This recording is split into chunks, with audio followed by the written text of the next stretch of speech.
ஐயா சிவாய நமக்கு. எல்லா உலகமும் ஆனாய் நீயே,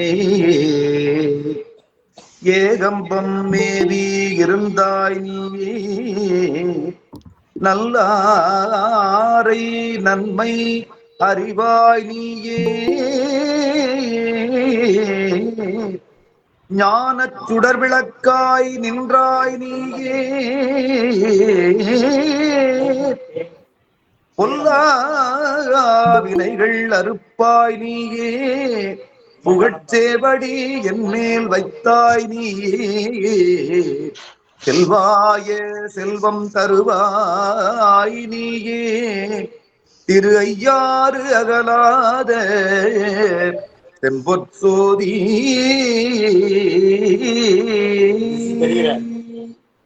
சிற்றம்பலம்.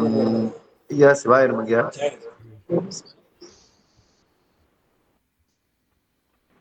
சிவாய சிற்றம்பலம். வன்மை தரும் ஆகமனூல் வைத்த பொருள் வழுவா, உண்மை விளக்கம் குறை செய்ய திண்மதம் சேர் அந்தி நிற தந்தி முக தொந்தி வயிற்று ஐங்கரனை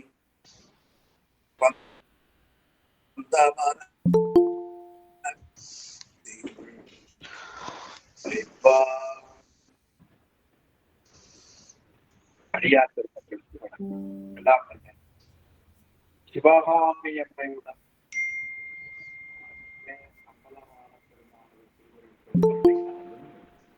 அருவான்முகை நாயன்மார்கள் பேரூர் மணிவாசன் மன்றம் நடத்துகின்ற சைவ பாட வகுப்பில இணைந்து சைவ பாட வகுப்பை கேட்கக்கூடிய மிகப்பெரிய சிவபுண்ணியத்தை பெற்ற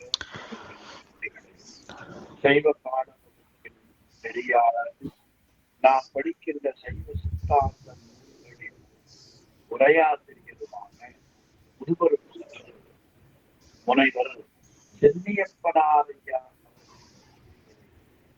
பல பார்க்கிறேன். சென்னியப்பனாரையா திருவடிகளையும் சிறமேல் கொண்டு சதி சொல்ற படம் இல்லையோ,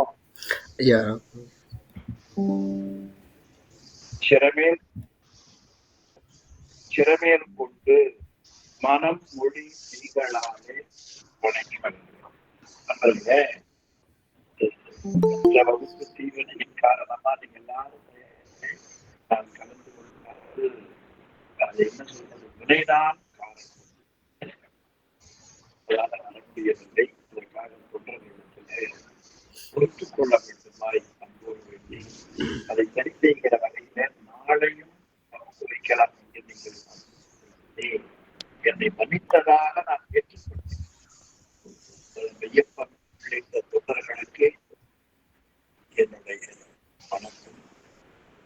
சிவபெருமான போலவே சிவபெருமான் என்ன செய்வார், பொன்னும் மெய்ப்பொருள் தருவார், போகமும் திருவும் உணர்ப்பார். அதுபோல நீங்களும் இந்த அருமையான பாட வகுப்பை சிந்திப்பதற்கு வாய்ப்பை கொடுத்தீர்கள். பாடத்திலே நன்கு கேட்க வாய்ப்பு கொடுத்தீர்கள். கடைசியாக சொன்னார், பின்னையின் பிழையை பொறுப்பானை பிழையலாம் தவிர படிப்பார். மீண்டும் பிழையை தவிர்ப்பார். அந்த பிழை வராமல் நம்மை சிந்தனைப்படுத்துவாங்கிறார். பொது உலகையில பாத்தீங்கன்னா பிழை வந்துருச்சுன்னா அவரை விட்டு கொண்டு போயிருவாங்க. எனக்கும் சதீசனும் விளம்பரக்கான சொல்ல, எனக்கும் சதீசனும் கொஞ்சம் கருத்து ஒத்துப்போன்னு வைக்க என்னை விட்டு சதீஷ் போயிருவாரு. ஆனா சாமி அப்படி போக மாட்டாரா. அவர் என்ன பண்ணுவாரு, இவரை எப்படியாவது திருத்தணுமே அப்படின்னு கூட இருந்து அவரை திருத்துவார். பின்னை என் பிழையை பொறுப்பானை விளையலாம் தவிர படிப்பார். இந்த தொண்டர்கள் நல்லா சிந்திக்க வேண்டும். உலக எல்லை யாரா இருந்தாலும் சரி, கணவன் மனைவி வெளிநாடு சொல்ல வேண்டாம், கருத்து ஒத்து போல டைவர்ஸ் வாங்கிடுவாங்க இல்லையா. நான் கேள்விப்பட்டது. உறவு எல்லாம் அப்படிதான். ஆனா சிவபெருமான் மட்டும் என்ன செய்வார், தப்பு பண்ணிட்டோம்னா அதை மன்னிச்சு நம்ம கூப்பிட்டு அட்வைஸ் பண்ணி இந்த ஜென்மத்துல திருந்துற ராஜா, அடுத்த ஜென்மத்துல திருந்து ராஜா என்று கூடவே இருப்பார். அதனாலதான் இமைப்பொழுதும் என் நெஞ்சில் நீங்காதான் என்று அவருடைய கருணையை உலக மக்களுக்கு காட்டினார் பாண்டிய நாட்டு முதலமைச்சர் மணிவாசகர். பாண்டிய நாட்டு முதலமைச்சர் அவருக்கு பெருமை என்ன, அவர் மணிவாசகர் என்று கூப்பிட்டதான் பெருமை. ஆனா அப்படி அவர் நினைப்பார். ஆனா நமக்கு அது சொல்ல வேண்டியதா இருப்பதாக நினைவு. பின்னை என் பிழையை பொறுப்பானை பிழையலாம் தவிர பணிப்பார். அப்ப அவரை நாம என்ன புரிஞ்சுக்க முடியாது, இன்னதன்மையன் என்று அறிய முடியாது. யாருக்கு எந்த நேரத்துல என்ன கருணை செய்கிறார் என்று சொல்ல முடியாது. ஏன், அவர் அந்தந்த உயிர்களுக்கு அந்தந்த நன்மையை செய்வதால் ஒருவர் இன்னொருவருக்கு செய்யக்கூடிய கருணையை உலகத்தாரால் அறிய முடியாது. என்ன தன்மையன் என்று அறிய ஒண்ணாய் எம்மான், இன்ன தன்மையன் என்று அறிய ஒண்ணாய் எம்மான் என்பதை பாடியவர் யாரு? சுந்தரமூர்த்தி சுவாமிகள். அவரா சொல்லிட்டனும் இல்ல, சரி. அப்ப அவரே இன்னதன்மையன் என்று அறிய முடியல அப்படின்னு கேட்டீங்கன்னா, ஒரு சின்ன வரலாறு. திருமுதுகுன்றத்துல 12,000 பொன் வாங்கினார். 12,000 பொண்ணை கொடுத்தா அவர் கையில எடுத்துட்டு போலாம் இல்ல, சாமி நீங்க ரொம்ப கொடுங்க, எல்லாரும் பாக்குறவும் கொடுத்தா எனக்கு ரொம்ப அது மகிழ்ச்சியா இருக்கிறார். உடனே சாமி வானத்துல இருந்து ஒரு அசிரியர் கேட்டது, சரி மணிமுத்தாற்றுல நீ போட்டு திருவையாறுல மன்னிக்கவும் திருவாரூர்ல குளத்துல போய் எடுத்து கேட்டார். ஆக திருவாரூர் குளத்துல எனக்கு கிடைக்க வேண்டும் என்று கேட்டார் நம்பியாரூர். இப்ப பொன் கேட்டார், சாமி என்ன கொடுத்தார்? பொன்னை கொடுத்தார். அதை சேர்க்கலார் திருவருளால பொன் பெற்றார் என்று பாடுகிறார். மீண்டும் திருவாரூர் கொண்டு வந்து கொடுங்க அப்படின்னு கேட்கிறார். சாமி அதுக்கும் அசரியரியா, சரி நீ ஆத்துல போட்டுட்டு திருவாரூர் குளத்துல எடுத்து கேட்டார். திருவாரூர் குளத்துல போட்டு வச்சு மணிமுத்தாறுல போட்டு விட்டு தல வழிபாடு செய்து சுவாமிகள் திருவாரூர் குளத்துக்கு வந்து எடுத்தாங்க. எடுக்கிற பொழுது அவர்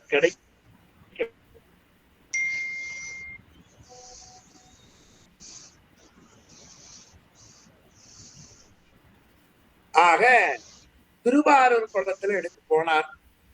அப்படி குளத்து ஆத்துல போடும்போது கொஞ்சமா வெட்டி வச்சுட்டாராம். ஏன் வெட்டி வச்சுட்டார் என்றால், இந்த பொன் எடுக்கிற பொழுது சரியா இருக்குதான்னு மாற்று பாக்குறதுக்காக வெட்டி வச்சுட்டார். இப்ப மீண்டாங்க வர்றார், குளத்துல எடுக்கிறார். சுவாமி பாட்டு கேட்கறதுக்காக வேண்டி அந்த குளத்துல கொடுக்கல. அப்பொழுது எல்லாரும் அவரை இகழ்வா பேசுகிறார்கள். அப்போ ஒரு பதிக பாடினார், சுவாமி பொன் செய்த மேனியினீர் என்றொரு திருப்பதிகம் அடியேன் இட்டளக்கனவே. இடர்களாய் மாதிரிதான் அந்த பதிகம். என் துன்பம் நீக்கும் பொருட்டு நீங்கள் பொன்னை கொடுங்கன்னார். பொன்னை கொடுத்தாரா? இறைவனுடைய அருளால் கிடைத்தது. இறைவனுடைய அருளால் ஆத்திர போட்டார். இறைவனுடைய அருளால எடுத்தார். இப்ப இறைவன் அருளால் கிடைத்தது மாற்று சரியாயிருக்குமா என்று கொஞ்சம் வெட்டி வச்சுட்டாரா இல்லையா? பொண்ணு எடுத்து பார்த்தா 24 காரட் இல்ல. இப்போ ஏன் அது 24 காரட் இறைவன் கொடுத்தது இல்லாம ஏன் கம்மியாச்சு? கொடுத்தது 24 காரட் பொண்ணு, ஆத்துல போட்டது 24, எடுக்கும் போது குறைஞ்சு போச்சு. ஏன் குறைஞ்சது என்று எல்லாரும் சிந்திப்பாங்களால் தெரியல. ஒரு பெரிய உரையாசிரியர் சிவகவுனி ஐயா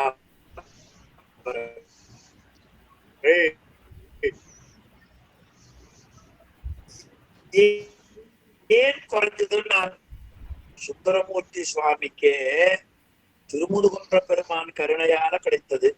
திருமுதுகுன்ற பெருமானுடைய அவன் அருளால் கிடைக்கும்னு பேசாம இல்லையா? கொஞ்சம் வெட்டி வச்சா பாருங்க, அதனால சாமி என்ன பண்ணாரு? மாற்றா கொடுத்தார். சாமி கொடுக்கல, இவருக்கு வந்த சந்தேகத்தை தெளிவுபடுத்தினார். இதை ஏன் உங்களுக்கு நினைவூட்டுகிறேன்? இன்னதன்மையன் என்று அறிய ஒண்ணாயம்மா. சுந்தரரையே தோழமையா கொடுத்த சாமி ஏன் பொன்னை மாற்றாக கொடுத்தார்? அது தெரியாது. அந்த ஞானத்தை உடையவர்கள் தான் தெரிய முடியும் என்று ஒரு தோற்றுவாயாக இன்னதன்மையன் என்று அறிய ஒண்ணாய் எம்மானாக இருக்கிற பெருமானை போற்றி இன்றைய வகுப்பை நாம் தொடங்குவோம். நண்பர்களே, மணவாசம் கடந்தான் அருளி செய்த மறுபடியும் மணவாசம் கடந்தான் அருளி செய்த உண்மை விளக்க நூல். அந்த உண்மை விளக்க நூல்ல நாம் 24 தத்துவங்கள், ஆன்ம தத்துவங்கள், அவற்றை ஆசிரியர் நமக்கு அருமையா காட்டினார். 6 பாடலிலே ஆன்ம தத்துவம் 24 காட்டினார்.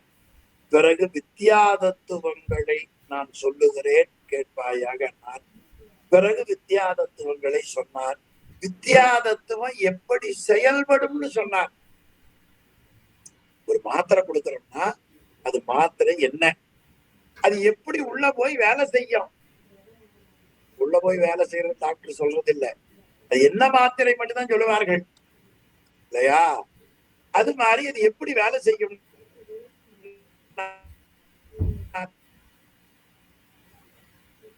வித்யா தத்துவங்கள்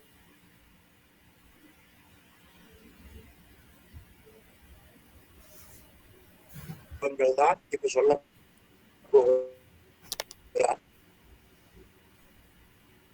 ஆன்ம தத்துவம் என்று ஆதி அருள்நூல் அறையும் கார்.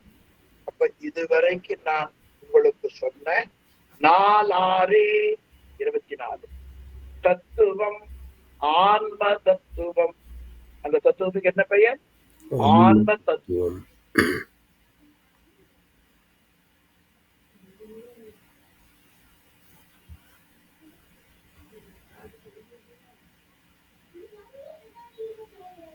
தத்துவம் 24 என்று ஆதி அருள் நூல் அறையும் காண். அங்க என்ன சொன்னார்? இந்த ஆன்ம தத்துவங்கள்ல கள்ளப்புலம் சொல்லுகிற பொழுது மனதை தீய வழியிலே எடுத்து சொல்லுகிற கள்ளப்புலன்னார். இப்ப வித்யா தத்துவங்களை சொல்ல போகிறார். கள்ளப்புலன் என்ன செய்யும்? மனதை தீய வழியில இழுத்து செல்லும். மனதை தீய வழியில இழுத்து செல்லும். நமக்கு வருகிற எல்லா கேட்டுக்கு காரணம் இந்த ஆணவ மலத்தின் காரணமாக மனம் தீய வழியில போவதுதான். அதற்கு காரணம் நம்முடைய அறிவு புலன்தான். அதை 13வது பக்கம் இருக்கிற 10வது பாடல்ல கள்ளமிகும் ஐம்புலனும் கட்டுரைக்கில் அது குறை எழுத வந்த ஆசிரியர் மனதை தீய வழியிலே இழுத்து செல்லும் ஐம்புலன் என்று காட்டினார். மனதை இன்னும் கொஞ்சம் உரையில போங்க. மனதை வாய்ப்பிருந்து அண்டர்லைன் பண்ணுங்க. மனதை 1, 2, 3வது வரி பாருங்க. மனதை தீய வழியிலே இழுத்து செல்லும் ஐம்புலன். இப்ப மீண்டும் 17வது பாடலுக்கு வாருங்கள். அங்க என்ன சொல்லுகிறார்? வித்யா தத்துவங்களை பற்றி சொல்ல வந்த ஆசிரியர் தீதரவே வித்யா தத்துவங்கள் தம்மை விளம்ப கேள். ஆமா, மீண்டும் 17வது பாட்டு 17வது பக்கத்துக்கு வாங்க. தீதரவே உயிர்களுக்கு இருக்கக்கூடிய அறியாமையாகிய தீதை நீக்க வல்ல தத்துவங்கள் வித்யா தத்துவங்கள். அங்க புலன் சொல்லும் போது கள்ள புலன்னார். இங்க தீதரவே உயிருக்கு மயக்கத்தை தரக்கூடிய, தீது என்பது மயக்கம், அந்த மயக்கத்தை நீக்கக்கூடிய வித்யா தத்துவங்களை பற்றி நான் உனக்கு சொல்லுகிறேன். விளம்ப கேள். விளம்பன விரிவாக சொல்லுகிறேன், கேட்பாயாக. இப்ப மாணவனுக்கு ஒரு பட்டம் கொடுத்தார், உத்தமனே. அங்க என்ன சொன்னார்? ஆனந்த யோகம் நிகழ் புதல்வா என்று 3வது பாட்டுல காட்டினார். 3வது பாட்டுல என்ன காட்டினார்? ஆனந்த யோகம் நிகழ் புதல்வா. 6வது பாட்டுல என்ன காட்டினார்? ஒன் புதல்வா. 17வது பாட்டுல உத்தமனே மாணாக்கனை எப்படி அவரு அருமையா வளர்க்கிறார். இப்போ ஆனந்த யோகம் நிகழ் புதல்வா என்றதும் ஒன் புதல்வா என்றதும் உத்தமனே என்றதும் உங்களை பார்த்து மனவாசகர் இப்பவும் கூட்டப்பட்டிருக்கிறார். இப்ப நாம எப்பொழுது ஆனந்த யோகம் பெறுவதற்கு தகுதியுடையவர்களாவோம்? தத்துவங்களை பற்றி கேட்க வேண்டும் என்கிற எண்ணம் வருகிற பொழுது ஆனந்த யோகத்தின் தொடக்க விழா நடைபெற்று விட்டது. அதை கொஞ்சமா கேட்கிற பொழுது ஒன் புதல்வன் ஆகிவிட்டார். இப்பொழுது சொன்னார் வித்யா தத்துவம் வரைக்கும் நீ கேட்க ஆரம்பிச்சுக்கிற. சில பேர் பள்ளிக்கூடம் வரைக்கும் சேர்த்துதான் போக மாட்டான். பள்ளிக்கூடம் கொஞ்ச நாள் போவான், அப்புறம் கட்டடிச்சிருவான். அந்த மாதிரி இல்லாம என்ன பண்ணார் இவரு? வித்யா தத்துவம் வரைக்கும் மாணவன் கேட்கிறார். அதனால் மாணவனுக்கு என்ன பேர் வைத்தார்? உத்தமனே. 17 பாட்டு படிக்கிறக்குள்ள படிக்கிற மாணாக்கனுக்கு, அதாவது ஸ்டூடெண்ட்டுக்கு ஆனந்த யோகம் நிகழ் புதல்வா, ஒன் புதல்வா, உத்தமனே என்று நமக்கு காட்டினார். உலகத்துல யாராவது இன்னும் 2-3 பேர் வீடியோவை ஆன் பண்ணி வரலாம், வாய்ப்பு இருக்கு, இடம் இருக்கு. சரி, உத்தமன் என்று சொன்னா சிவபெருமானுக்குத்தான் உத்தமன் பேருங்க. நம்முடைய திருநாவுக்கர சுவாமிகள் திருக்கடவுர் திருப்பதிகத்துல உத்தமனே உத்தமனே உத்தமனே என்று பதிகம் முழுவதும் சொல்லுகிறார். ஞான சுந்தரமூர்த்தி சுவாமிகள் 100வது பதிகத்துல சாணனை முன்படைத்தான்ல உத்தமனே உத்தமனே என்று 11 முறை சொல்லுகிறார். அவர்தான் உத்தமன். அந்த பட்டத்தை யாருக்கு கொடுத்தார் சாமி? படிக்கிற மாணவர்களுக்கு கொடுத்து விட்டா. அப்படின்னு என்ன அர்த்தம்? சைவ சித்தாந்தத்தை படிக்கிறவர்கள் எல்லோரும் உத்தமராக ஆக வேண்டும். சைவ சித்தாந்தத்தை படிக்கிற எல்லோரும் என்ன ஆக வேண்டும்? உத்தமர் ஆக வேண்டும். அதனால் நாம் உத்தமர் ஆக வேண்டும் என்பதற்காக உத்தமனை என்று வாழ்த்தினார். நன்றா உனக்கு, உனக்கு நான் நன்றாக சொல்லுகிறேன் கேட்பாயாக.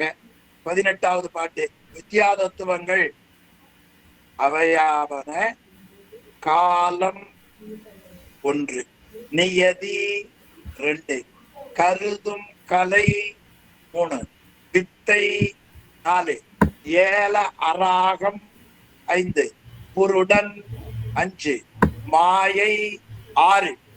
பாருங்க, காலம் 1, நியதி 2, கலை 3, வித்தை 4, அராகம் ஏல அராகம் 5, புருடன் 6, மாயை 7. முதல் வரிசையில எண்ணிக்கை சரியா சொல்லல, 7. எனவே காலம் நேர்முக மறுப்பு சொல்லுகிற பொழுது 1, 2 போட்டுங்க புத்தகம் இருந்தான்னு சொல்லுகிற பழக்கம். உங்க கையில புத்தகம் இருந்தா தொடக்க நிலையில் இருப்பவர்கள் இதை போட்டு படிக்கலாம், ஒண்ணும் தப்பு கிடையாது.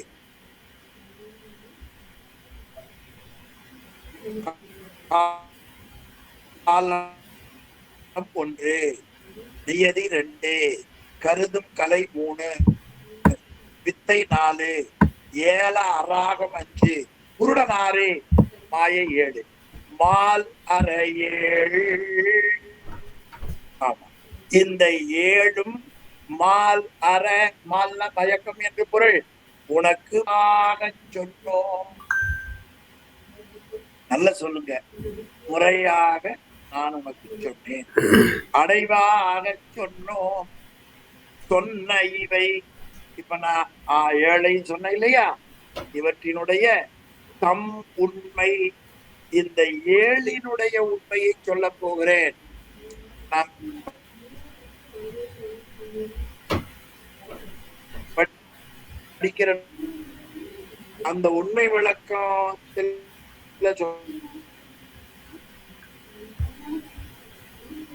சொல்லப்படுகிற பொருள் என்ன?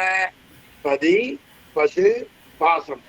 அப்போ எதனுடைய உண்மையை சொல்ல போகிறார் இந்த நூல் ஆசிரியர்? பதியை பற்றியும் பாசத்தை பற்றியும் பசுவை பற்றியும் இருக்கிற உண்மையை நமக்கு சொல்ல போகிறார். அந்த மூன்றை போல உண்மை இயல்புகளை உன்னினர் நினைந்து அர்த்தம்.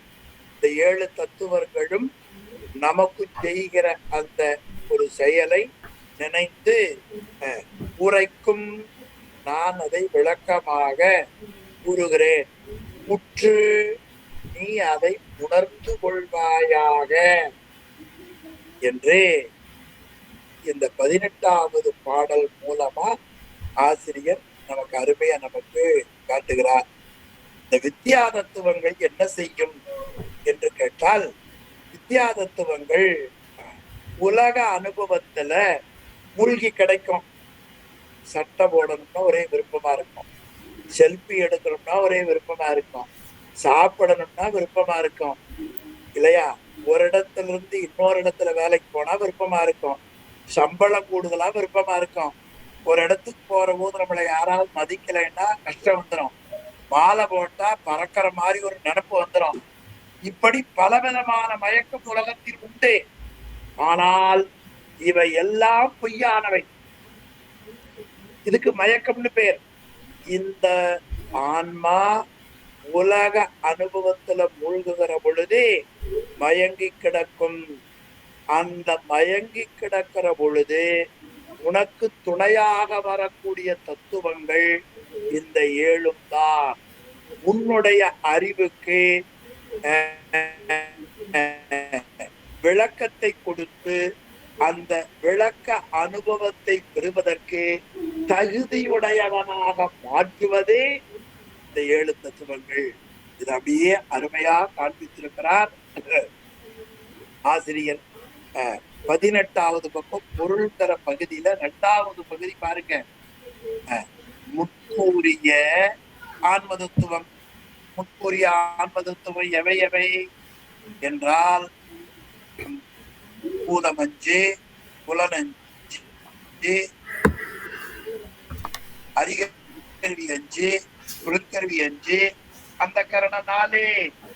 ஆக ஆன்ம தத்துவங்கள் 24. அந்த ஆன்ம தத்துவங்களோடு உயிராகிய நாம் பொருந்தி உலக அனுபவத்துல மூழ்கி கிடப்போம்.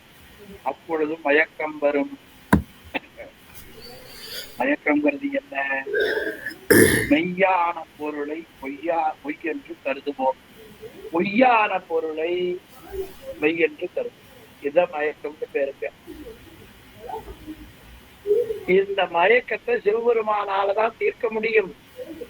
இது தடுத்தாட்கொண்ட புராணத்திலே சுந்தரமூர்த்தி சுவாமிகள் கைலாயத்திலே இருந்து தீதிலா திருத்தொண்ட தொகை வர அந்த விளையாடல் நடத்துகிற பொழுது சுந்தரமூர்த்தி சுவாமி பார்த்து, இறைவன் நீ இந்த நில உலகத்துக்கு போய் திருத்தொண்ட தொகையை கொடுத்து விட்டு மகிழ்ச்சியா வாழ்ந்து வருவார். உடனே அவர் ரொம்ப வருத்தப்பட்டார். இப்ப என்னை கூப்பிட்டு நீங்க லண்டன் போறீங்களான்னா சந்தோஷத்தான் படுவேன். ஆமா, அது மாதிரி அவரு நீங்க எது நில உலகத்துக்கு போனார், வருத்தப்பட்டார். ஏன் தெரியுமா? சாமி, உங்க கால்கடி இருக்க வரைக்கும் எனக்கு மயக்கம் வராது. இந்த நில உலகத்துக்கு போக சொல்றீங்களே, ஆனா நீங்க போக சொல்றதால மறுக்க முடியாது. பட் ஒன் கண்டிஷன் என்ன தெரியுமா? நான் மயங்குகிற பொழுது நீங்கள் வந்து என்னை தடுத்து ஆட்கொள்ள வேண்டும். இதான் சுவாமி சுந்தரமூர்த்தி சுவாமி இறைவனிடத்துல கேட்டது. பெரிய புராணத்துல, தடுத்தாட்கொண்ட புராணத்துல, அதாவது திருமலை சிறப்புல திருமலை சருக்கத்துல அவர் அருமையா கேட்கிறார். 28வது பாட்டு. மையல் மானுடமாய் மயங்கும்படி ஐயனே தடுத்து ஆண்டு அருள் செய். அங்க மானுடமாய் மயங்கும்படி. இதிலிருந்து நாம் புரிந்து கொண்டது, உலகத்தில் ஆத்ம தத்துவங்களோடு சேர்ந்து உயிர் இன்ப துன்பங்களை அனுபவிக்கிற பொழுது வினைக்கு ஏற்க மயக்கம் வரும். அப்பொழுது உயிரினுடைய அறிவுக்கே விளக்கத்தை கொடுக்கக்கூடிய அறிவை பெறுவதற்கு உதவி செய்யக்கூடிய தத்துவங்கள் இந்த வித்யா தத்துவங்கள் 7 என்று நீங்க நினைவு வைத்துக் கொள்ளணும். எளிமையா சொன்னா, வீட்டுல ஒரு டார்ச் லைட் வச்சிருக்கிறோம், அதை அங்க முன்னால மாட்டி வச்சிருப்போம். எதுக்குன்னு கேட்டீங்கன்னா, கரண்ட் கட் ஆயிடுச்சுன்னா சார்ஜருக்கு உபயோகப்படுத்துற மாதிரி. அது மாதிரி இந்த 7 தத்துவம் உங்களுடைய அறிவு மயங்குகிற பொழுதெல்லாம் அறிவு தெளிவு பெறுவதற்கு உதவியாக இருக்கும் என்று காட்டினார். இனி அடுத்த பாட்டுல வித்யா தத்துவங்கள் எப்படி உனக்கு அறிவு விளக்கம் பெறுவதற்கு துணை செய்கின்றன, அதனுடைய செயல்பாடுகள் எது போல என்று நல்ல பாட்டு 19வது பாட்டுல காட்டுகிறார். வித்யா தத்துவம் என்ன செய்யும்? 7. அதுல காலம், நியதி, கலை, வித்தை, அராகம், உருடன், மாயை. ஒரு தடவை சொல்லி பார்த்துக்குங்க. காலம், நியதி, கலை, வித்தை, அராகம், புருடன். இந்த 7 என்ன செய்யும் என்றால், முதல்ல காலம் என்ன செய்யும் காட்டுகிறார். காலம் எல்லை, பலம், புதுமை. கால தத்துவம் உயிருக்கு எந்த முறையில செயல்பாட்டை கொடுக்கும்? 1 எல்லை, இறந்த காலத்தினுடைய எல்லையை காட்டும். பலம், பலம்னா நிகழ்காலம். இந்த நிகழ்காலத்தில எப்படி பயனோக வாழ வேண்டும் என்று காட்டும். அடுத்து புதுமை, எதிர்காலத்திலே நாம் எதை செய்ய வேண்டும். இப்ப நம்ம வகுப்பு பொருந்துவோம். என்ன கால தத்துவம் அது என்ன செய்யறது? இறந்த காலத்தின் எல்லை. பொருள் ஈட்டும் பொருட்டு அங்கங்க வெளிநாட்டுக்கு போனோம், அங்கங்க கொஞ்சம் பொருளை ஈட்டணும், அங்க போய் வாழ்ந்துட்டு இருக்கிறோம். இதுதான் இறந்த காலம். நிகழ்காலம் என்ன?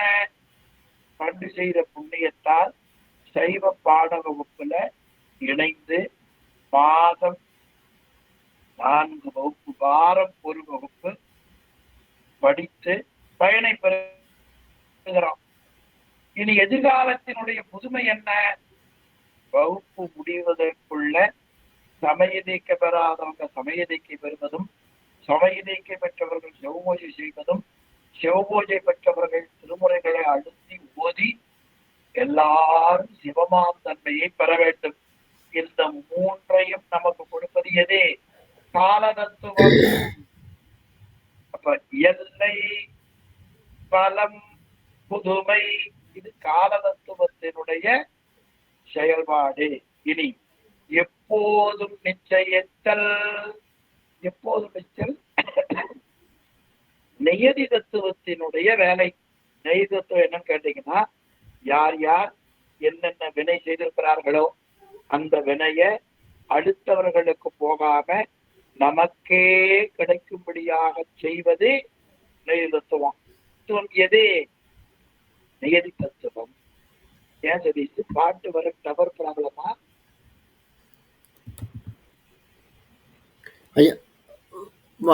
பாடல் தெரியல, ஏதாவது எனக்கு டவர் ப்ராப்ளமா உங்களுக்கான்னு தெரியல.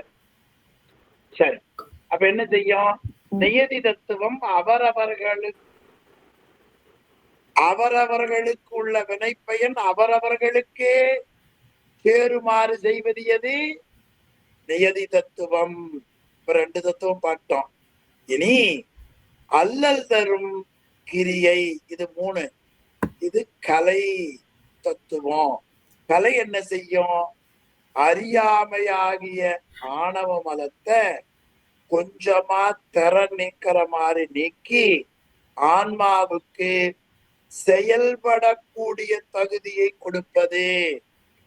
செயல்படுத்துதல்னா ஒருத்த மயக்கம் போட்டிருக்கிறான், செயல்படுக்கிறதுக்கு உள்ள ஒரு சக்தி வேணும். அந்த சக்திக்கு கிரியை என்று பெயர். சைவம் படித்தவர்களுக்கு தெரியும். வெப்ப நோயின் காரணமா பாண்டிய மன்னன் மதுரை மாநகர் அரச சபையில மூச்சு பேச்சு இல்லாம கிடக்கிறான். சமணர்கள் எல்லாம் பெருமுயற்சி செய்தார்கள், அவருக்கு வெப்ப நோய் குறையில. ஞான சம்பந்தர் அப்ப அங்க மதுரையில இருக்கிறார். நான் செய்தியை மட்டும் சொல்லுகிறேன்.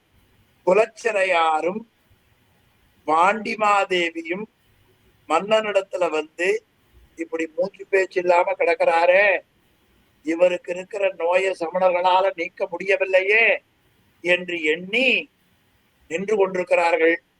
அப்ப மங்கையர்க்கரசியார் சொல்லுகிறார் குலச்சிறையார் இடத்துல. 2 பேர் பேசிக்கிறாங்க. என்ன பேசிட்டாங்க தெரியுமா?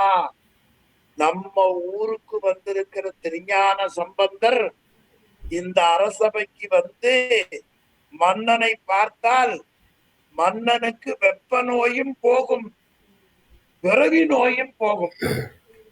கவனம் வாங்கி வச்சுக்கங்க. அவர் பேச்சு மூச்சு எல்லாம் கிடக்கிறாரு. இவங்க 2 பேரும் என்ன பேசிட்டாங்க?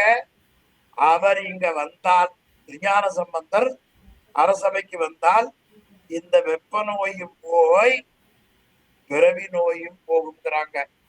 இந்த செய்தி அவர் காதுல பட்டதே. பேச்சு மூச்சு இல்லாம இருக்கிற அவர் அப்படின்னா அவரை கூட்டிட்டு வாங்கன்னு வாயில சொல்றார். இப்ப பேச்சு மூச்சு இல்லாம இருக்கிறவருக்கு கூட்டிட்டு வாங்கன்னு பேச்சு வந்தது பாருங்க, அது கிரியை தத்துவம். செயலாற்றலை எழுப்பியது. சும்மா ஒரு மேற்கோளுக்கு சொன்ன நான். அந்த செயல் உள்ள வரணும். ஒருத்தருக்கும் அந்த செயலை கொடுக்கிற அந்த தத்துவத்துக்கு என்ன பெயர்? கிரியை. அப்ப காலம், நியதி, கலை. கலை என்கிற தத்துவம் நீக்குதல் செய்யும், செலுத்துதல் செய்யும். கலை என்ன செய்யும்? நீக்கும், ஒருத்தரை செலுத்தும். இப்ப கம்ப்யூட்டர்ல நம்ம எல்லாரும் பார்த்துட்டு இருக்கிறோம். ஒரு பட்டன் அமுத்தினா சவுண்ட் வருது, ஒரு பட்டன் அமுத்தா குரல் கேட்குது அல்லது மியூட் ஆகுது, ஒரு பட்டன் அமுத்தினா வீடியோ தெரியுது. அது மாதிரி உயிருக்குள்ள செயல் நடக்கணும்னா சிவபெருமான் ஒரு பட்டன் அமுத்தினா தான் அப்படின்னு எந்திரிப்பான். இப்படியே கல்லு மாதிரி கிடந்துப்பான். அதுல எத்தனாவது இது? காலம், நியதி, கலை. 3 பட்டன் ஆச்சு. 4வது ஆன்மாவுக்கு ஒல்லை அறிவு. ஒல்லை என்பது விரைவு என்று பொருள். ஆன்மாவுக்கு விரைவாக அறிவை எழுப்புவது. ஆமா, அதனால் ஒல்லை தரும் காலம், நியதி, கலை, வித்தை. வித்தை என்பது அறிவு. அறிவு என்பது வித்தை. அறிவை மறைத்து கொண்டிருக்கிற மலத்தில இருந்து அறிவு ஞான சக்தி எழுப்புதல். அடுத்து சொன்னார் பாருங்க, ஆசை. ஆசை என்பதுதான் நமக்கு அராக தத்துவம் என்று பெயர். அராகம் பெற்றதை காட்டிலும் நாம் பெறாதவற்றிலே இச்சையை உண்டாக்குவது. இப்ப என்ன பெற்றிருக்கிறோம்? ஒரு ஓலை வீடு. என்ன நினைக்கிறீங்க? ஒரு ஓட்டு வீடு கட்டலான்னு நினைக்கும். ஓட்டு வீடு கட்டணும்னா என்ன நினைக்கும்? ஒரு காங்கிரீட் வீடு கட்டலான்னு நினைக்கும். காங்கிரீட் வீடு கட்டணும்னு என்ன நினைக்கும்? ஒரு பங்களா கட்டலான்னு நினைக்கும். அப்போ ஆசை பெருகி கொண்டே இருக்கிறது. அந்த ஆசை இல்லைன்னா பிறந்த மண்ணிலேயே நீங்க இருந்துருவீங்க. நீங்களும் வெளிநாட்டுக்கு போக வேண்டிய வேலை கிடையாது. அது மாதிரி எனக்கு ஒரு ஆசை, இந்த நூல்களை எல்லாம் வாதியார் சொன்னாரு, இத மக்களுக்கு சொல்லலாமே அப்படின்னு எனக்கு ஒரு ஆசை. இப்படி ஒவ்வொருத்தருக்கும் உலகியல் ஆசையை பெருக்கி, இதனால நமக்கு எந்த விதமான புண்ணியம் இல்லப்பா, இதை விட்டுருவோம், பெரிய லாபத்தை எதிர்பார்ப்போம் என்று ஆசையை தூண்டுவது எதே? அராக தத்துவம். மறந்துடாதீங்க, அந்த தத்துவம் இல்ல, ஆன்மா ஆணவத்துக்குள்ள கல்லு போல கிடக்கும். எனவே ஆசை. அடுத்து ஐம்புலனும் ஆரவரும் காலம். இங்க காலம் என்பது இந்த உயிரானது இந்த ஐந்தோடு சேர்ந்து, எந்த ஐந்து? காலம், நியதி, கலை, வித்தை, அராகம், இந்த ஐந்தோடு சேர்ந்து ஐம்புலன். ஐம்புலன் என்ன பார்த்தோம்? ஓசை, ஊறு, உரு, சுவை, நாற்றம். நாற்றம். இந்த அஞ்சும் அனுபவிக்கும். அப்படி அனுபவிக்கிற காலத்துக்கு புருடன் என்று பெயர். அப்ப ஐம்புலனும் பொருத்துகிற பொழுது இருக்கிற நிலைக்கு ஆன்மாவுக்கு என்னன்னு பெயர்? புருடன். புருடன்கிறது ஒரு தத்துவம் அல்ல. ஆன்மா அஞ்சு கலைகளோடு வித்தியா தத்துவத்தோடு கூடி உலகப் பொருள்களை அனுபவிக்கிற பொழுது ஆன்மாவுக்கு என்னன்னு பெயர்? புருடன். அத ஐம்புலனும் ஆரவரும் காலம். அப்ப 6 சொல்லிட்டாரா? மிச்சம் எத்தனை இருக்கு? 1 புரியா மயக்கும். அது 7 மாயை. மாயை என்ன செய்ய தெரியுங்களா?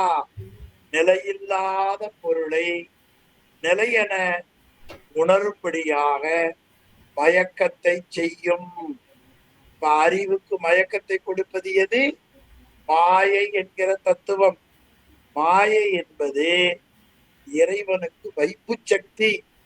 அதை வேண்டும் போது சாமி பயன்படுத்துவார். இப்படியாக 6, 7 வித்யா தத்துவங்களும் இந்தந்த முறையில செயல்படும் என்று ரொம்ப அருமையா காட்டினார். அது நூல் உங்களுக்கு இருக்கும். கால தத்துவம் எப்படி இருக்கும்? வேகமா பொருள் பார்த்துருவோம். நான் சுருக்கி சொன்னதை பொருள்ல கீழே இருக்கு, பார்த்துக்கலாம். கீழே போங்க. கால தத்துவம் அடுத்த பத்தி. கணம் அடுத்த பத்தி கண்ணு. கணம், துடி, நாளிகை என பல்வேறு வகைப்பட்டு நின்று ஆன்மாக்களுக்கு வினை அனுபவத்தை வரையறை செய்வது கால தத்துவம்.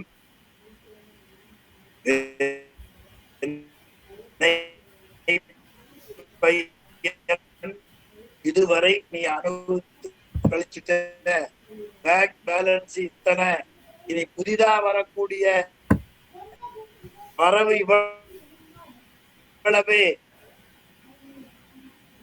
என்று வினையை கணிப்பது கால தத்துவம். இனி 1 லட்சம் தான் வரணும், 1.5 லட்சம் கடன் கொடுக்கணும் என்று வரையறை செய்வது அதுக்கு அடுத்தது ஆக்கிற நியதி தத்துவம்.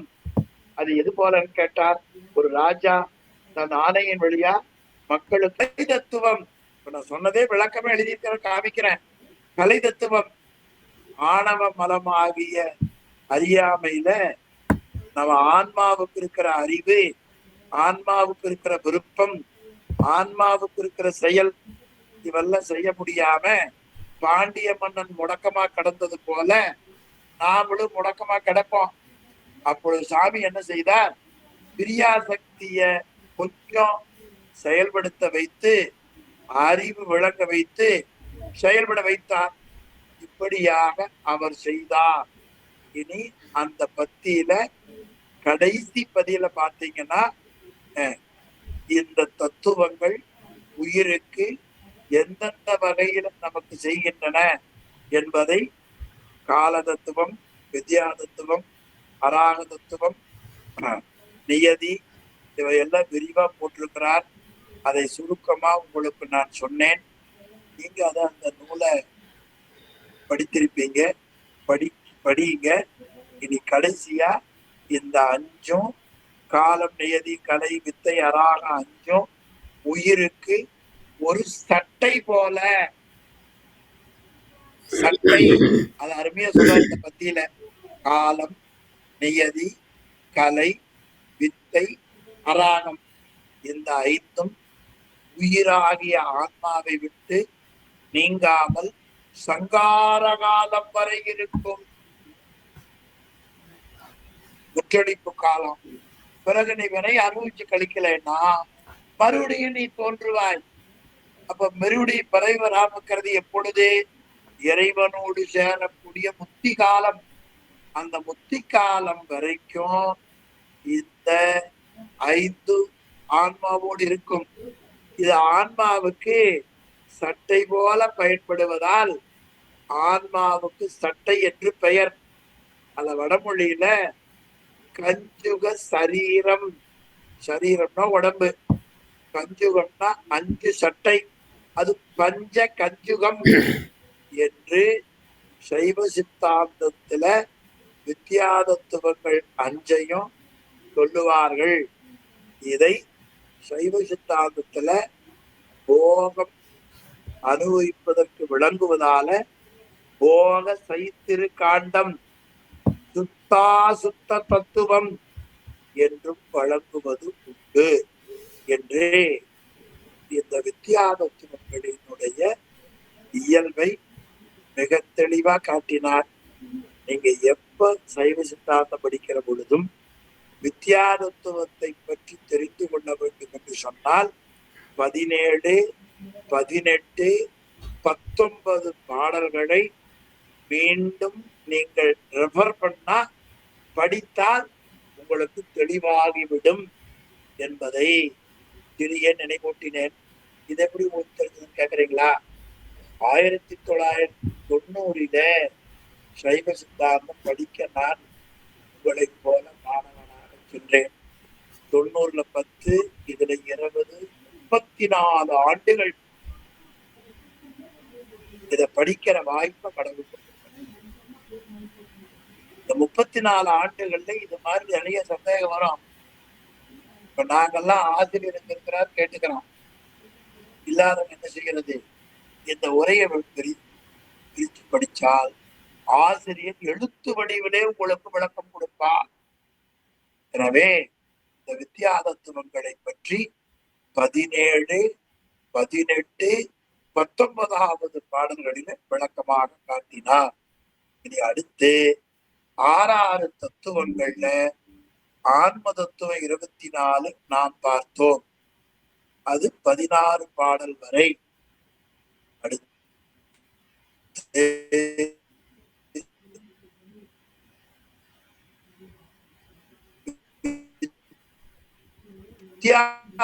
தத்துவங்கள் 3 பாட்டுல பார்த்தோம். ஒவ்வொன்றும் எவை எவை இந்த தத்துவம், அதனுடைய செயல் என்ன என்பதை கூடவே நாம ஆசிரியர் காட்டியதை பார்த்து வந்தோம். சிவ தத்துவங்களை பற்றி சொல்ல வருகிறார் ஆசிரியர். 20வது திருப்பாடல். அதுக்கு சுத்த தத்துவம் என்றும் சிவதத்துவம் என்றும் பெயர் வழங்கப்பெறும். 2 ஒண்ணுதான். வாதியார் ஆசிரியர் மாணவரிடத்துல பேசுகிறார். வித்தியா தத்துவங்கள் 7 விளம்பினோம். ஆமா, வித்தியா தத்துவங்கள் எவை எவை ஒருக்க சொல்லி பார்த்துருவோமா? காலம், நியதி, கலை, வித்தை, அராகம், புருடன், மாயை. இந்த வித்தியாதத்துவங்கள் 7 விளம்பினோம். விளம்புதல்னா நாம் புரிந்து கொள்ளுகிற அளவு விளக்கமாக சொன்னோம். விளம்பினோம். நல்ல அருமையான இடம்ங்க. ஆசிரியர் எப்பொழுதும் விளம்பினேன் அப்படின்னு உரிமையில சொல்ல மாட்டார். விளம்பினோம் பின்னால அடுத்த பாட்டுல வருகிறது. சொன்னோம் சொன்னேன்னு சொல்ல மாட்டார். சொன்னோம். இப்ப விளம்பினோம்னா என்ன? ஒருத்தருக்கு மேல சொன்னாங்கன்னு அர்த்தம். ஆசிரியர் மனபாரசங்கரத்தார் இது நானா சொல்லல, என்னுடைய குருநாதர் மெய்கண்டா சுத்த தத்துவங்களை பற்றி நான் சொல்லுகிறேன். ஏன் ஆன்ம தத்துவம் முதல்ல சொல்லி வித்யா தத்துவம் சொல்லி சிவதத்துவம் சொன்னார் என்று கேட்டால், நாம பயன்படுத்துகிற பார்க்கிற பொருள்ல எல்லாருக்கும் தெரிந்தது நிலம், நீர், நெருப்பு, காற்று, ஆகாயம். எனவே அதை பெருசா காட்டினார். அதுக்கப்புறம் பயன்படுத்துகிற அதிகருவி, பயன்படுத்துகிற தொழில் கருவி, அறிகருவியும் தொழில் கருவியும் செயல்படுத்துகிற அந்த கரணம், அறிவின் மயக்கத்தை நீக்க தொலைமுறுகிற வித்யா தத்துவம், இதுக்குள்ள இருக்கிற சூக்கமாய் இருக்கிற பொருள் வித்யா தத்துவம், சிவதத்துவம். எனவே படிமுறையில ஒரு வீட்டுக்கு போறோம். முதல்ல கேட்டை திறந்து போனா உள்ள வரவேற்பறை, வரவேற்பறை திறந்து போனீங்கன்னா சாப்பிடுற அறை, சமையல் அறை, பிறகு பூஜை ரூம். அங்கதான் போய் சேரணும். பூஜை ரூம் தான் இது. ஒரு வீட்டுக்கும் கைலாயம் மறந்துடக்கூடாது. கைலாயம்ங்கிறது வெளியில அங்க இருந்தாலும் கூட ஒரு வீட்டிலேயும் சிவபெருமான் எழுந்தருளி இருப்பதால அந்த இடம் கைலாயம். அது மாதிரி ஆன்ம தத்துவம் சொல்லி வித்யா தத்துவம் சொல்லி சுத்த தத்துவம் வந்தார். சொல்ல கேள்.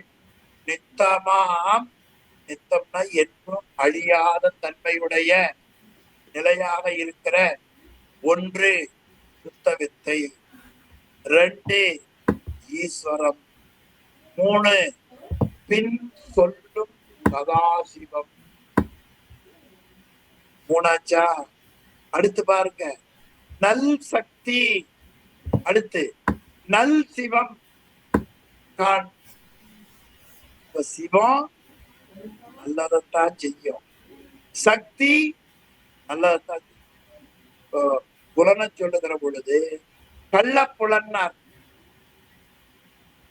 வித்யாதத்துவத்தை சொல்லுகிற பொழுது தீதரவே வித்யாதத்துவம்னார். சிவத்தை சொல்லுகிற பொழுது நல் சக்தி நல் சிவம். அறிமுகப்படுத்துகிற பொழுது அந்த கேரக்டரினுடைய முழுமையை ஒருவன் புரிந்து கொள்ள வேண்டும். சிவம்ங்கிற பெரிய அந்த உண்மை பொருள் என்ன நினைச்சீங்க? நல்ல சக்தி, நல்ல சிவம். அதுதான் உனக்கு நன்மையை செய்யும், அதுதான் உனக்கு நன்மையான வழியில எடுத்துட்டு போகும், நன்மையை கொடுக்கும். போற போக்குல சொன்னா பார்த்தீங்களா? இந்த நல் என்பதைத்தான் தமிழ்நாட்டில திருச்சிராப்பள்ளியில இருக்கிற சாமியை பாடுகிற பொழுது நன்றுடையானை தீயதிலானை. சாமி விட்டு எப்பொழுதும் நல்லது மட்டும்தான் இருக்கிறது, தீயது கிடையாது. இப்ப உயிர் கேவலத்துல கிடக்கிற பொழுது தீயது மட்டும்தான் இருக்குது. கருவிகளோடு கூடியிருக்கிற பொழுது இப்ப நமக்கு நன்மையும் உண்டு தீமையும். அப்ப நன்மையையும் கடவுள் கூட இருந்து அனுபவிக்க வைக்கிறார், தீமையையும் கடவுள் கூட இருந்தார் அனுபவிக்க வைக்கிறார். அதனால சிவபுராணம் என்ன சொல்லுகிறது? இன்பமும் துன்பமும் இல்லானே உள்ளானே. அது இறைவனுக்கல்ல, உயிராகிய நமக்கு இன்பம் இருக்கும்படியாகவும் துன்பம் அனுபவிக்கும்படியாகவும் செய்யக்கூடிய பரம்பொருள் யார்? நல் சக்தி, நல் சிவம். ஒரே தடவை இத சொல்லி பார்த்துங்க. நல் சக்தி, நல் சிவம். இவை எவை என்றால் சுத்தமாம் தத்துவங்கள். ராஜா வித்யா தத்துவ 7 சொன்னா?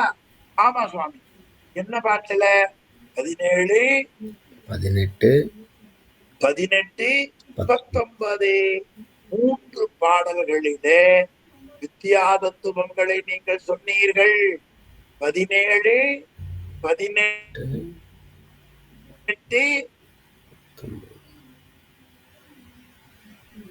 19 இப்பவாவது சொல்லி வைப்பான். நாளைக்கு வராட்டி போட்டான். 3 சொல்லி வச்சான். இனி இதுல என்ன சொன்னா? 7 விளம்பினோ சாமி. 7 என்ன? வித்யா தத்துவங்கள். அவை என்னென்னப்பா? காலம், நியதி, கலை, வித்தை, வித்தை, அராகம், புருடன், மாயை. விளம்பினோ. இனி சுத்த தத்துவங்கள் சொல்ல கேள். அவைகள் தான் கடைசியில சொல்ல கெடுத்துங்க. சுத்த தத்துவங்கள் சொல்ல கேள். அவைகள் தான். அவை என்னென்ன தெரியுமா? சதீஷ் காட்டினா தான் நீங்க காண முடியும்.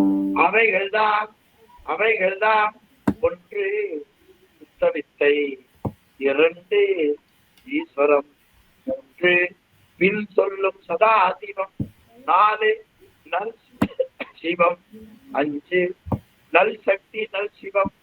இப்படி இந்த தத்துவங்கள் இவை என்று நீ அறிவாயாக என்று ரொம்ப அருமையாக காட்டியிருக்கிறார். நண்பர்களே,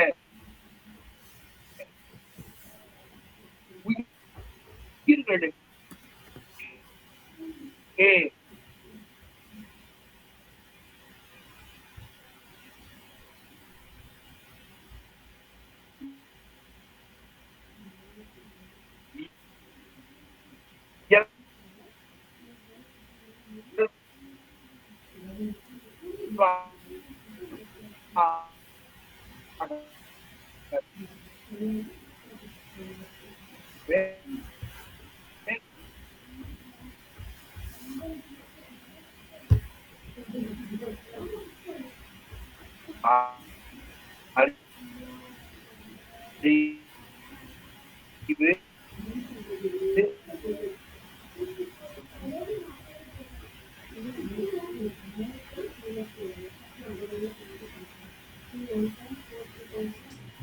எல்லாரும் கேக்குதுங்களா ஐயா? எனக்கு கேட்கல.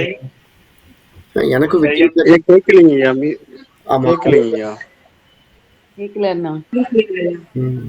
அதுதான் நானும் வீடியோ ஆஃப் பண்ண இருக்கிறதே. ஆனாலும் கூட ஆணவ மலம் 22வது பாடல், அதாவது நாளை காலையில படிக்க இருக்கிறோம். அது என்ன சொல்லுகிறார்? அந்த ஆணவ மலம் தான் உயிருக்கு இருக்கக்கூடிய அறிவே, இச்சை, செயல், இந்த 3ஐயும் தடுக்கின்றன. அந்த தடுப்பை நீக்கி திருவருளை பெறுவதற்கு நிலைக்களமாக இருப்பது சுத்த மாயை. இப்படியாக திருவருள் துணை செய்ய நிற்கும் நிலையில் அந்த மாயை, அறிவு, இச்சை, செயல் என்று 3 வகையாக உயிரிடம் தொழிற்படும். கேக்குதா?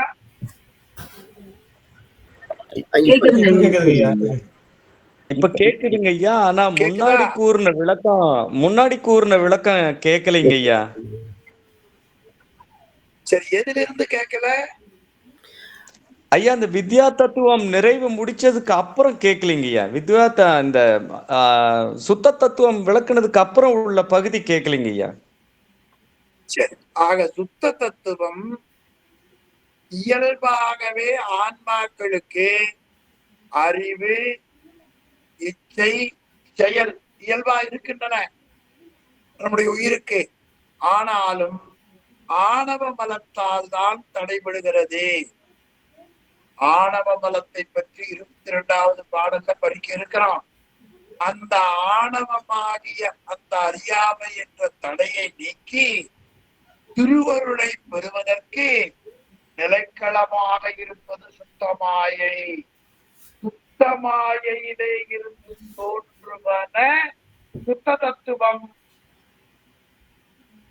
அசுத்தமாயிலே இருந்து தோன்றுவன வித்யா தத்துவம். பிரகிருதி மாயில இருந்து தோன்றுவன ஆன்ம தத்துவம். அப்ப சுத்த மாயில இருந்து தோன்றக்கூடிய சிவதத்துவங்கள் திருவருள் துணை செய்ய நிலைக்களமாக இருக்கிறது. அப்படி திருவருள் துணை செய்ய நிற்கிற நிலையில அறிவு, இச்சை, செயல் இந்த மூவகையாக இருந்து அது ஆன்மாவுக்கு துணைப்படுத்தும். அதில் ஆன்மாவுல இச்சை எப்பொழுது ஒரே தன்மையாக இருக்கும். இந்த அறிவும் ஞானமும் செயலும் கிரியும் தனித்திருக்கும், தேர்ந்து செயல்படும். அப்படி நிலைக்கு ஏற்ப சுத்த மாயையில 5 வகை, அவை சுத்த தத்துவம் என்று பெயர். அந்த சுத்த தத்துவத்திற்கு சிவதத்துவம் என்றும் சுத்த தத்துவம் என்றும் பிரேரகாண்டம் என்றும் பிரேரக தத்துவம் என்றும் பல வகையான பெயர்களால் சைவ தத்துவ நூல்கள்ல சொல்லப்படும் என்பதை உரையாசிரியர் பல நூல் பயிற்சியை நமக்கு விளக்கி இருக்கிறார். இனி இந்த சுத்த தத்துவங்களினுடைய செயல் எப்படி என்பதை பற்றி 21வது பாடலிலே ஆசிரியர் நமக்கு சொல்ல இருக்கிறார். அது நாளை காலை 8 மணிக்கு சிந்திக்க திருவருள் அமைத்திருக்கிறது என்பதை சொல்லி இந்த அளவில இன்றைய வகுப்பை நிறைவு செய்வோம். 17, 18, 19, 20 4 பாடல்களை திருவருள் வைத்தது என்று சொல்லி இந்த இணைப்பில் இருக்கிற எல்லோருக்கும் அடியேனுடைய பணிவு கலந்த தண்டனைத்த வணக்கத்தை சிறந்தாழ்த்தி தெரிவித்துக் கொள்ளுகிறேன். வாரம் ஒரு முறை உங்களை சந்திக்கிற சிவபுண்ணியத்தை பெற்ற நவமுடையவன் நான் என்பதை மீண்டும் நினைவூட்டி நிறைவு செய்வோம். போதமூர்த்தியா வகுப்பு நிறைவு செய்த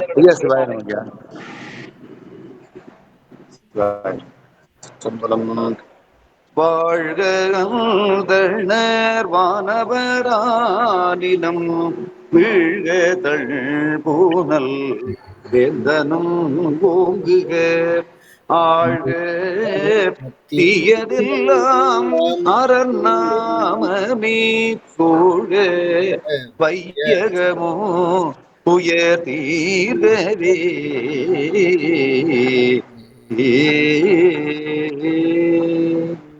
சிற்றம்பலம். தென்னாடுடைய சிவனே போற்றி, எந்நாட்டவர்க்கும் இறைவா போற்றி, ஏகம்பத்தூரையந்தாய் போற்றி, பாகம் பெண்ணுரு ஆனாய் போற்றி, காவாய் கரகத்திரளே போற்றி, கைலை மலையானே போற்றி போற்றி. திருச்சிற்றம்பலம். ஐயா சிவாய நமங்க. திருவடி வணக்கம் ஐயா. சிவாய ஐயா சிவாய நம. சிவாய நம்ம சிவாய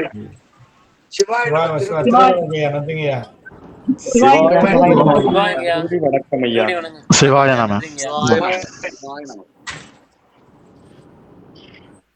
சிவாய நம. திருவடிக்கு வணக்கம். வணக்கம். திருவடி வணக்கம். சிவாய நம. சிவாய நம.